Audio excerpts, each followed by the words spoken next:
नमस्कार, मैं हूं आप सभी के साथ ताना गुप्ता। बड़ी खबर, संजय राउत थाली का बैगन बनते नजर आ रहे हैं। महाराष्ट्र में कोरोना से लोगों का बुरा हाल, तो नौटी नेता संजय राउत कर रहे हैं रोड शो करके प्रचार। नौटी नेता संजय राउत ने जहां एक और केंद्र बीजेपी सरकार और कुंभ, साथ ही साथ अन्य पड़ोसी राज्यों पर अपनी नाकामियां, कोरोना ना संभाल पाने की नाकामियों का ठीकरा फोड़ा है, अन्य राज्यों से आए लोगों को जमकर कोसा है। उसी के बाद कोरोना फैलने की जिम्मेदारी बताया दूसरे लोगों को और खुद ही रोड शो करते हुए नजर आ रहे हैं।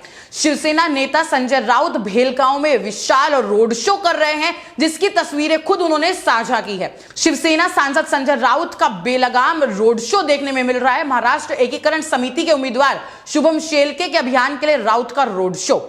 शिवसेना के फायर ब्रांड नेता संजय राउत ने उठाई बंगाल में हो रही प्रधानमंत्री मोदी की रैली पर सवाल, वहीं दूसरी ओर कर रहे रोड शो तो लोगों ने जमकर किया ट्वीट करके संजय राउत पर प्रहार। तोथा चना बाजे घना, ये कहावत बिल्कुल सटीक बैठते हुए दिख रही है शिवसेना के नेता संजय राउत के लिए। शिवसेना नेता की कल रोड शो की तस्वीरें सामने आई हैं, जहां आप देख सकते हैं कि भेलगांव में मौजूदा लोगों में से 3/4 स्थानीय प्रशासन के अनुसार बिना मास्क के थे। ये तब होता है जब राज्य के पिछले 7 दिनों से 50,000 से अधिक मामले देखने की रिपोर्टिंग की जा रही है महाराष्ट्र की तरफ से। कर्नाटक सरकार के प्रशासन के दमन की नाक पर शिवसेना सांसद संजय राउत की तिचून रोड शो देखने को मिल रहा है। बेलगांव में संजय राउत साहब की तूफानी मुलाकात और रोड शो ने भलिया को झकझोर दिया होगा। यह ताकत हमारे सीमावर्ती क्षेत्रों के मराठी भाइयों की है, जो हमेशा अपनी शिवसेना के साथ मजबूती से खड़े रहते हैं। आपको बता दें, आगे संजय राउत ने कहा, जय महाराष्ट्र। जब चुनाव आता है तो उम्मीदवार विभिन्न अवधारणाओं पर चुनाव लड़ रहे हैं। उम्मीदवार अधिक से अधिक मतदाताओं का ध्यान आकर्षित करके चर्चा में बने रहने की पूरी कोशिश कर रहे हैं, अपनी पूरी ताकत झोंकते हुए दिखाई पड़ रहे हैं। आपको बता दें कि भेलगांव शहर में एक बहुत ही अनूठा अभियान देखने को मिला शिवसेना सांसद संजय राउत का। शिवसेना के हाथ कंगले के सांसद धैर्यपूर्वक साइकिल की सवारी कर रहे हैं, जबकि 4 पहिया और 2 पहिया जैसे वाहन उपयोग में भी हैं। सांसद धैर्यशील माने बेलगांव लोकसभा उपचुनाव में महाराष्ट्र एकीकरण समिति और शिवसेना के उम्मीदवार शुभम शेलके का एजेंडा पेश कर रहे हैं। देश भर में कोरोना के मामले जहां तेजी से फैल रहे हैं और तेजी से उछाल दिख रही है, महाराष्ट्र कोरोना में सबसे अधिक प्रभावित राज्य है। महाराष्ट्र में पिछले 24 घंटों में 63,000 से ज्यादा नए कोरोना के मामले सामने आ गए हैं। अब तक एक भी दिन ऐसा नहीं गया जहां केस में कमी दिखाई पड़ती हो। वहीं 24 घंटे में 349 लोगों की जान चली गई। शिवसेना संजय राउत ये पूछते हैं कि बीजेपी की सरकार का इसमें जिम्मेदार मानते हैं और पूछते हैं कि जहां बीजेपी सरकार है वहां से कोरोना भाग गया क्या। तो सबसे बड़ा सवाल उठता है कि जो संजय राउत खुद एक तरफ आकर इतना बड़ा रोड शो करते हैं, लोगों को साइकिल पे चलाते हैं, जहां एक और 3/4 लोग देखने को तस्वीरों में साफ मिलते हैं कि बिना मास्क के हैं।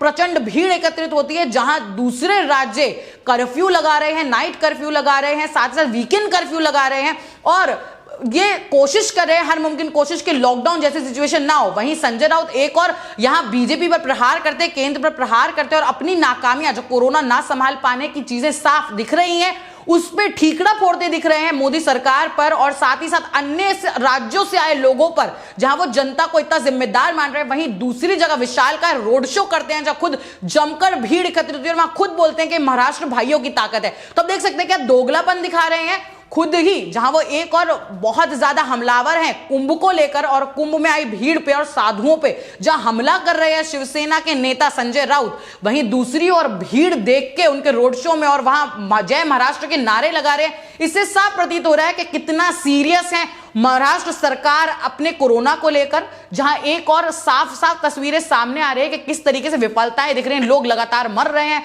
महाराष्ट्र में और महाराष्ट्र सरकार में जो महाराष्ट्र के सीएम उद्धव ठाकरे मौन व्रत धारण करे हुए हैं, वो कुछ बोलते नजर नहीं आ रहे, तो वहां संजय राउत आकर प्रचार करते दिख रहे हैं और वहां दूसरी ओर भगवाधारी, साथ ही साथ आरएसएस और साथ ही साथ कुंभ को हमला करते हैं कि वहां भीड़ एकत्र। महाराष्ट्र में व्यावहाय हालत के लिए संजय राउत ने दूसरे राज्यों को कोसा, कहा कुंभ मेले में आने वाले लोग और फैलाएंगे कोरोना। शिवसेना सांसद संजय राउत ने कहा, महाराष्ट्र में कोरोना इसलिए बढ़ रहा है क्योंकि हर राज्यों से लोग यहां आते हैं। हमारे यहां आज गुड़ी पड़वा है, मुख्यमंत्री ने नियंत्रण लगाया है। हमें क्या आनंद मिलता है कि हमारे त्योहार पर इस तरह से नियंत्रण लगाया जाए। लोग भी गुस्सा करते हैं, लेकिन हमने किया है, ये हिम्मत है सरकार की। उन्होंने आगे दावा किया कि मुख्यमंत्री उद्धव ठाकरे महाराष्ट्र सरकार का नेतृत्व नेतृत्व कर रहे हैं वह राज्य को बेहतर ढंग से संचालित कर रहे हैं। राउत ने आगे यह भी कहा कि महाराष्ट्र के स्वास्थ्य ढांचे को देश भर में सर्वश्रेष्ठ बताते हुए कहा कि यहां कोरोना के मामले लगातार बढ़ रहे हैं, लेकिन इन सब के बावजूद स्थिति को जल्द से जल्द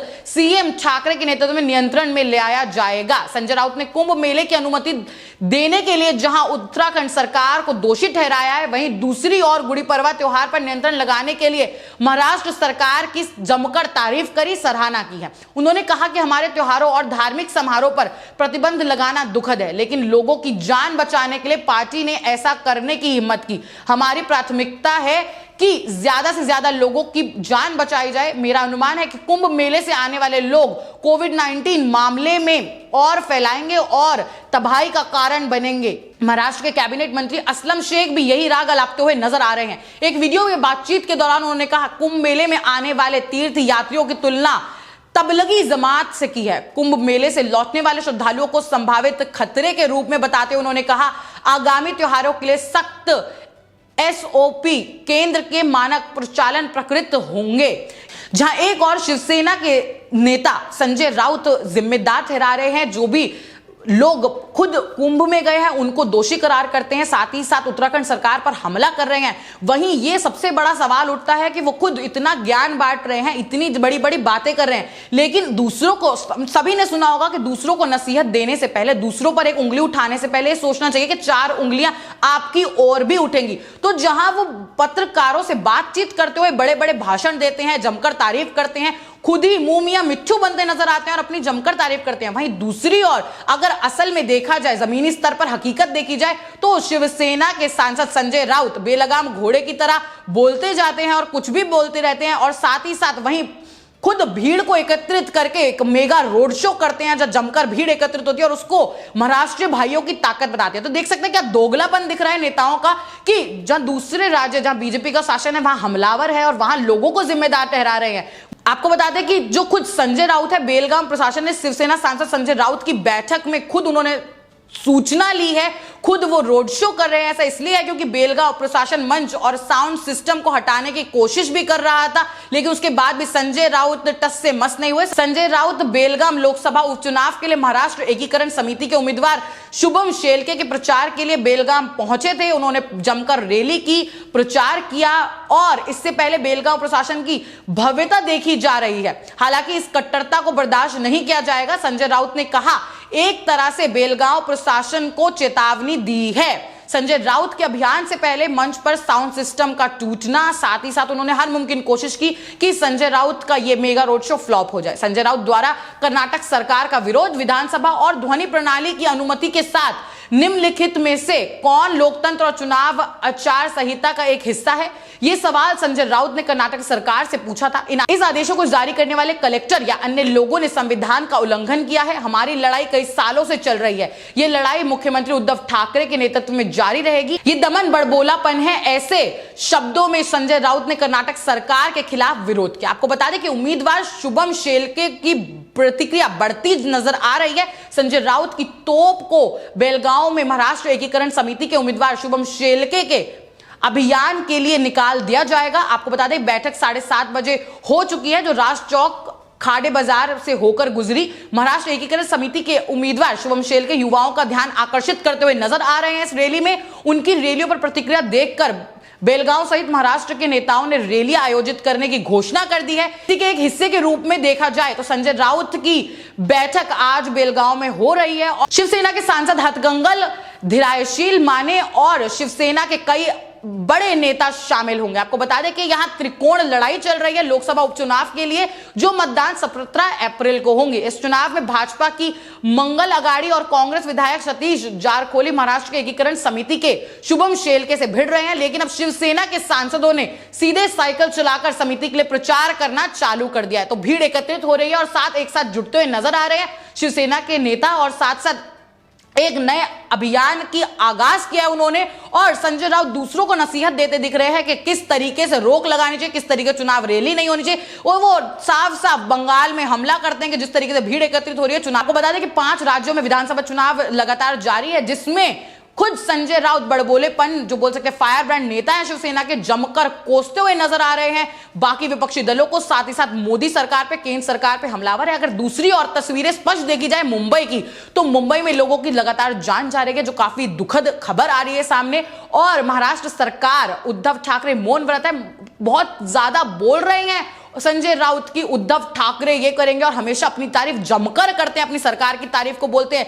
कि सबसे उम्दा प्रदर्शन कर रहे हैं। लेकिन जो आंकड़े सामने आ रहे हैं और कोरोना के केसेस लगातार बढ़ते नजर आ रहे हैं महाराष्ट्र में और उसको संभालने में नाकामयाब दिख रही है महाराष्ट्र की महाविकास आघाड़ी सरकार, उसके लिए असल जिम्मेदार कौन है? दूसरों पर ठीकरा फोड़ना, दूसरों को जिम्मेदार कहना एक अलग बात, लेकिन सबसे बड़ा सवाल उठता है असल जिम्मेदारी लोगों के विकास की, लोगों की सुरक्षा की, लोगों को हेल्थ फैसिलिटीज पहुंचाने की जिम्मेदारी कौन लेगा?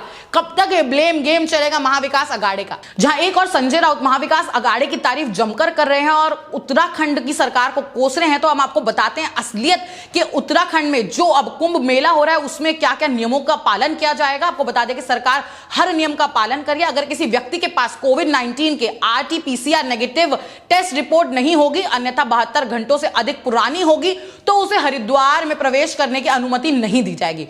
आपको बता दें कुंभ में भाग लेने के लिए यह अनिवार्य है। ज्ञात हो कि देश के अन्य राज्यों की तुलना में कोविड-19 के सबसे अधिक मामले महाराष्ट्र में ही माने जा रहे हैं। इसलिए संजय राउत महाराष्ट्र की इस स्थिति के लिए दूसरे राज्यों को और दूसरे लोगों को जिम्मेदार ठहरा रहे हैं। बातों को इधर उधर घुमाकर दूसरे राज्यों को दोष दे रहे हैं, जिसका कोई मतलब और कोई सवाल ही पैदा नहीं होता। क्षेत्र में 9 लोगों की मौत कथित तौर पर ऑक्सीजन की कमी के कारण हुई थी, जिसके बाद कई लोग अस्पताल से बाहर विरोध करने भी पहुंच चुके हैं, लेकिन वहां अस्पताल प्रशासन अपनी ढिलाई मानने को तैयार ही नहीं है। आपको बता दें कि अस्पताल में बताया कि जितनी ज्यादा कमियां सामने आ रही है महाराष्ट्र सरकार की, ये साफ दिखाता है कि महाराष्ट्र सरकार कितनी विफल है। और वहीं महाराष्ट्र सरकार जो काम कर रही है वो दूसरों पर ब्लेम गेम, दूसरों को कोसने का, अपनी नाकामियों को छुपाने के लिए दूसरों पर ठीकरा फोड़ रहे हैं, लेकिन अपनी जो उनकी ड्यूटी है, अपने जो काम है, उससे हाथ पीछे खींचते हुए दिख रहे हैं। अब लोग सवाल उठता है सबसे पहला कि महाराष्ट्र को कैसे संभालेंगे। लोग काफी प्रहार कर रहे हैं, लोग काफी ट्वीट कर रहे हैं कि ज्ञान देने से पहले एक बार प्लीज महाराष्ट्र की स्थिति को संभाली जाए, लोगों का काम किया जाए, लोगों की ये जो सिचुएशन फैली है, जो लॉकडाउन वाली स्थिति फैल रही है, उस पर कंट्रोल किया जाए और महाविकास आघाड़ी सरकार कुछ काम करे जनता के लिए, ना कि सिर्फ ये ब्लेम गेम खेले और बड़बोले नेता आकर सिर्फ बयानबाजी करे। देखना अहम होगा कि अब सरकार क्या काम करती है जनता के लिए। मैं फिर लौटूंगी देश और दुनिया की तमाम बड़ी खबरों के साथ, तब तक बने रहे हमारे चैनल के साथ।